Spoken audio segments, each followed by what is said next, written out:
put me at a bar with an old-fashioned,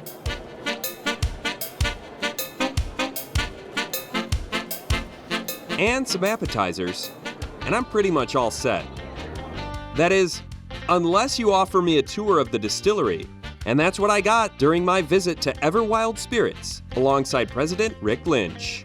I have a glass that was given to me by your wife, co-owner here. Husband and wife team, before we go into this, what's that like, working with your wife on a day-to-day basis? So I like to describe her as more front of house and me as more back of house. Okay. Little known fact, women have twice as many taste buds as men. Really? So if you're going to have somebody be your tasting person, you definitely want to pick someone of the female persuasion. For sure. So yeah, absolutely, she's phenomenal. What do you have in your hand there? So this is what they call White Dog. It looks like vodka, but it's actually whiskey. When we distill our product here, this is what it looks like when it comes out of the still. It's clear. A lot of people are surprised by that. The color, the beautiful caramel and amber colors that you get in the bourbon come from the barrel.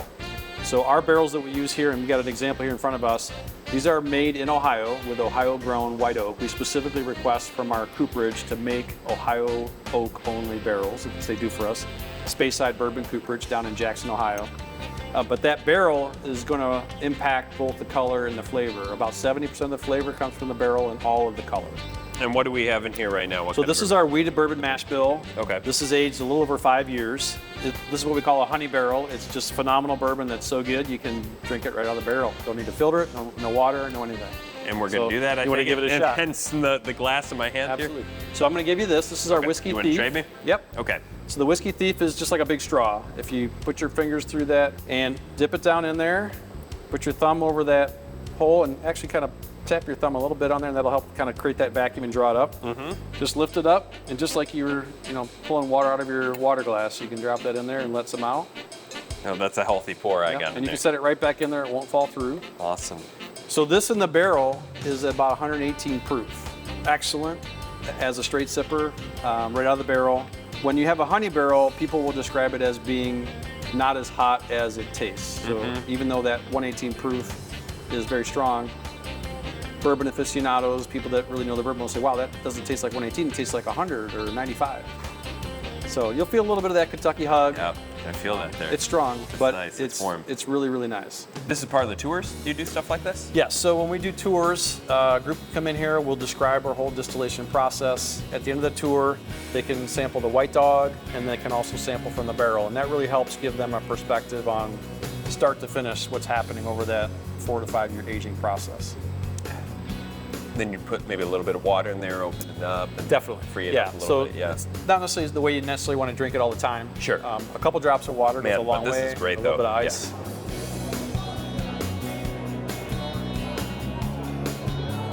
Cheers. Cheers. Thank you. Thanks for having us out. Appreciate it, Rick. That's good. What bourbon do we have in this old fashioned? So this is our straight bourbon. It's a 4-grain blend. We take a high rye bourbon and a high wheat bourbon, blend that together. It's excellent in an old fashioned or Manhattan. It's also just nice as a straight sipper, as a rocks or neat pour. So this is our award-winning bourbon. We got a silver medal at the New York World Spirits Competition. It's our #1 seller. Very, very good. I can see why. It's so smooth, it's so delicious. This is always my kind of drink of choice. Are you an old-fashioned guy in general? Yes. That's your drink of choice? Yep. Rick's passion for bourbon goes back to his youth, and opening Everwild is a continuation of the family business. Well, I was, probably 5 years old at my grandfather's house, listening to my grandfather talk about his grandfather, who was a distiller in upstate New York from 1880 to 1920. Lynch's Golden Wedding Whiskey, John Kennedy Lynch and Sons Bourbon was one of his bourbon brands, Monte Carlo. Those were his products. We had old jugs and old kind of marketing stuff around my grandpa's house, and he would tell us about how the government, destroyed his grandpa's business with prohibition and all that. So I had about 50 cousins, and we always talked about, wouldn't it be great to bring this family business back someday? Yeah. So I guess it ended up being me and not one of the other 49 cousins. Rick took the distilling baton and ran with it, much to the delight of the thirsty residents of Sandusky. I love the bourbon, and I also know the family, so I love the heritage, and I just hope it does well, and it has so far. I love the design. I love the whole atmosphere in general. Just the way the color scheme and everything tied together. And then, of course, the drinks are my favorite. I really love this place, and I think Rick and G have done an amazing job and have built just an amazing establishment for the local community. The best. Downtown area of Sandusky has some fantastic old buildings. We wanted to definitely have a modern approach with our brand, but we wanted to reference back to the Prohibition era. So we have a build out here that we did with our own hands, my wife, my brother-in-law, and I, where we exposed some of the old brick, we kept the exposed concrete, the rafters, give it more of that kind of rustic feel, that classic feel, but there's modern touches to it as well. Absolutely, and I love the logo too. Where does the Everwild come from? So my wife and I, we looked at about 2,000. She slides in perfectly. We looked at about 2,000 names. I say that not as a joke. Wow, it's very hard to find a great branding that hasn't already been taken. Yeah. What we really wanted to capture was the essence of Sandusky without calling it like Sandusky Bay Distillery.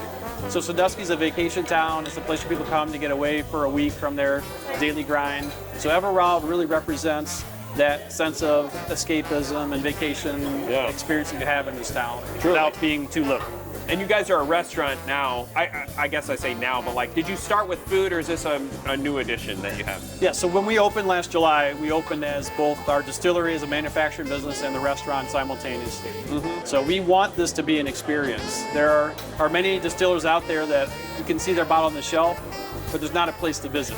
Yeah. And particularly in Sandusky, we wanted there to be a place to visit. Yeah. So we want you to come here, experience our brand, experience our customer service, experience our great food, and know us as an experience rather than just a bottle on the shelf. One Tank Travel with Tim McMahon is presented by Shores and Islands, Ohio.